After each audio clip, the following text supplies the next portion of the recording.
Hello guys, kumusta? So ngayong araw, i-share ko sa inyo yung binubuo kong trail bike na 250cc. So ito yung engine na gagamitin natin.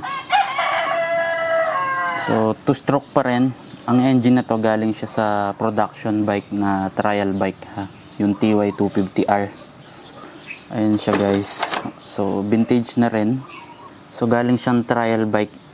Hindi siya ganun ka powerful, pero yung mga port duration niya sobrang baba kasi yung torque nito nasa low RPM ano. So kapag napa-under ko siya, i-adjust ko na lang yung mga port timing para magamit natin sa enduro ano. Ayan, so 6 speed na siya, tapos yung bore malaki, 68mm ang standard.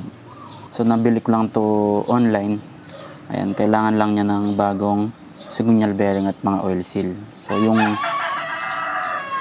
bore niya okay pa naman, masikip pa rin. Tapos 520 na rin yung sprocket set nya. Ilalagay ko siya sa chassis ng DT125. Ayan, Binduro build pa rin. Ayan siya guys. Ayan, medyo may tama lang yung clutch cover. So hindi ko pa to napa-welding kasi nahihirapan ako maghanap ng nagwe-welding ng magnesium kasi tong cover na to. So bale yung chassis natin na modified ko na ng konti at patapos na siya.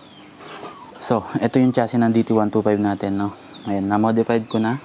Pinalitan ko tong part na to, ito, tapos pati ito in-extend ko siya kasi yung stock na chassis ay dual tube ano. So itong makina na to fit siya sa single tube lang dito. Tapos ayan, meron na tong, ito yung engine mount niya. Tapos kinailangan ko rin putulin yung dalawang tube dito sa ibaba. Ayan. Actually dapat ibebend ko lang sila, kaso nung ibebend ko nabali na siya kasi nalulusaw na pala yung part dito. Kaya pinutol ko na, papalitan na lang natin. So ayan, naipagkasya ko na siya. Try nating i-fit.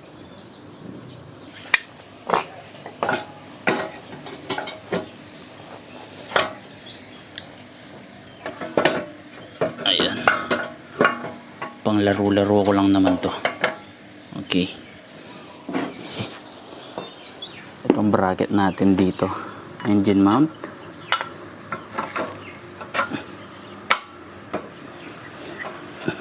Tapos guys, yung head mount natin dito na ginawa ko lang din.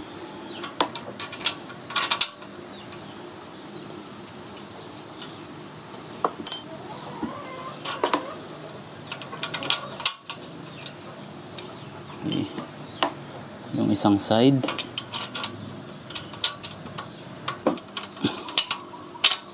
Okay. Okay. Tapos itong sa may swing arm din guys. So bale, itong swing arm mount natin, pinalitan ko rin yan ng buo kasi pinutol ko yung tubo dito para may support din siya.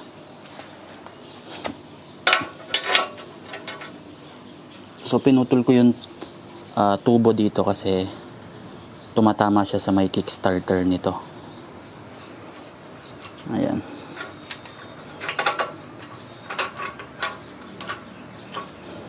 Nilagyan ko muna to ng spacer.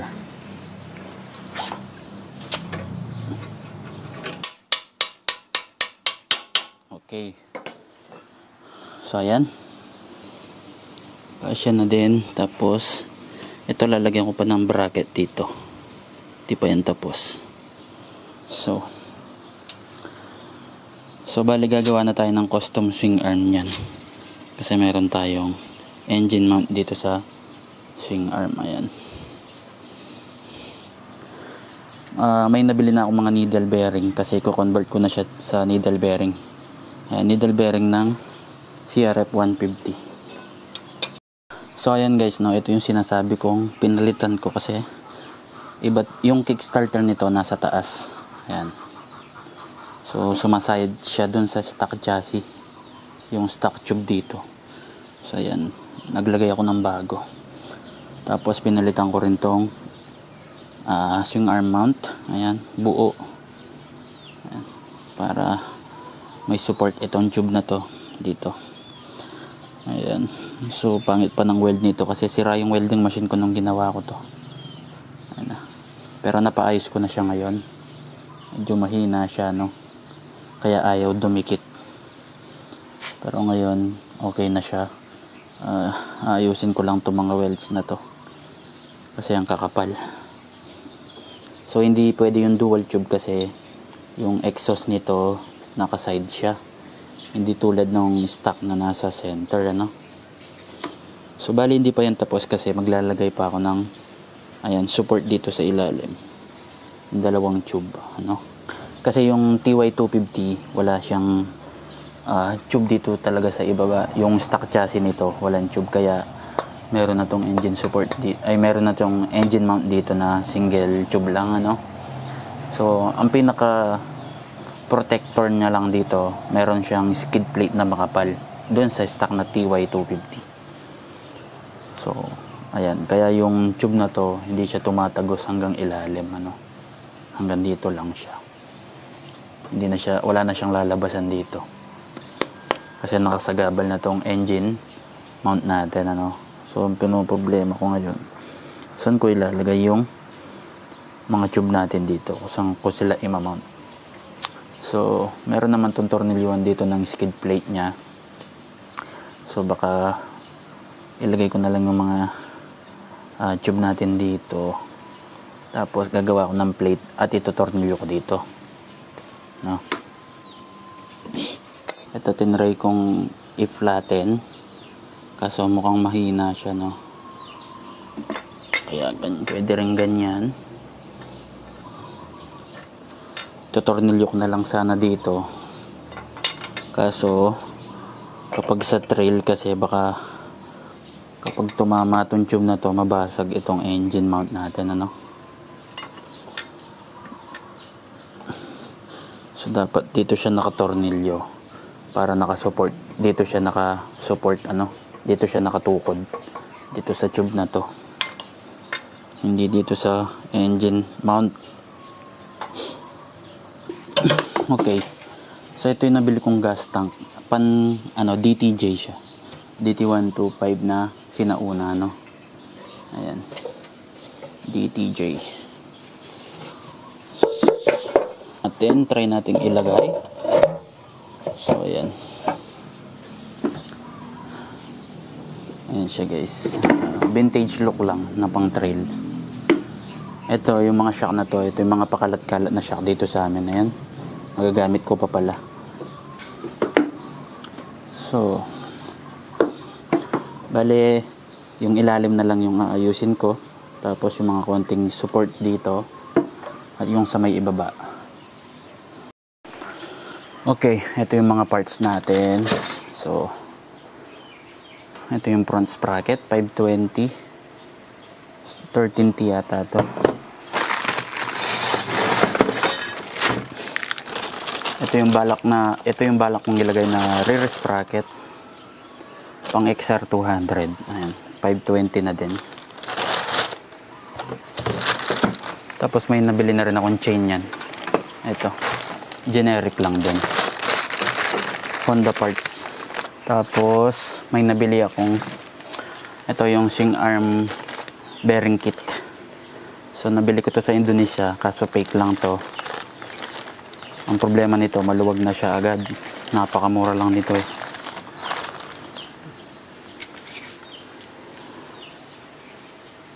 Ayan, maalog na agad dito.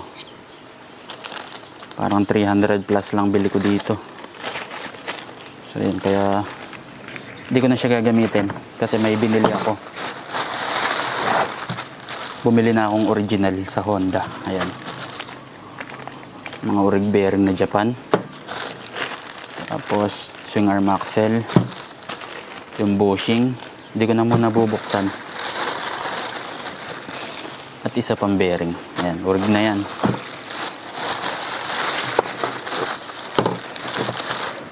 Tapos ayan, bumili na rin ako ng chain guide. So ayan, pang KLX 230, orig din. Meron siyang metal bracket. Ayan.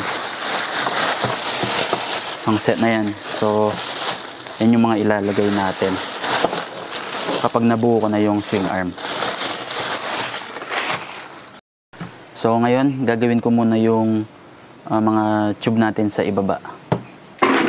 Okay guys, so ayan, natapos na natin yung engine mount natin. Medyo masikip. Ayan, kesa tanggalin natin ng buo tong tubo na to. Ayan, hanggang dun sa may ball race housing natin. Medyo matrabaho yun. Ginawa na lang natin ng paraan. Ayan. Tapos nire-reinforce ko na lang din itong in-extend natin tubo. Ayan. Ayan, metal plate. Okay, tanggalin na natin yan.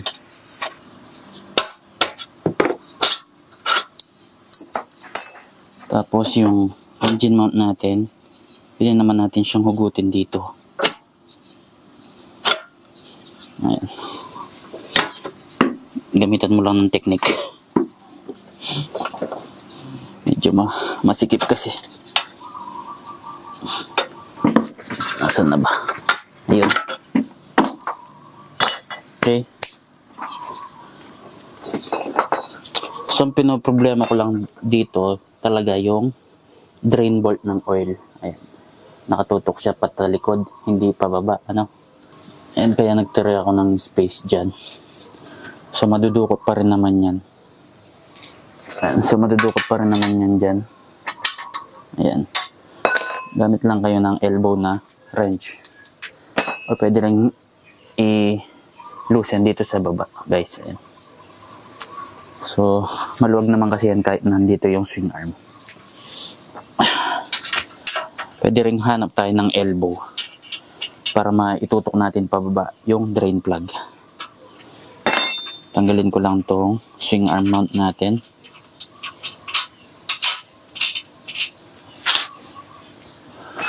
Ito yung isa nating engine mount. Tapos, pwede natin tanggalin tong engine. Ayan guys.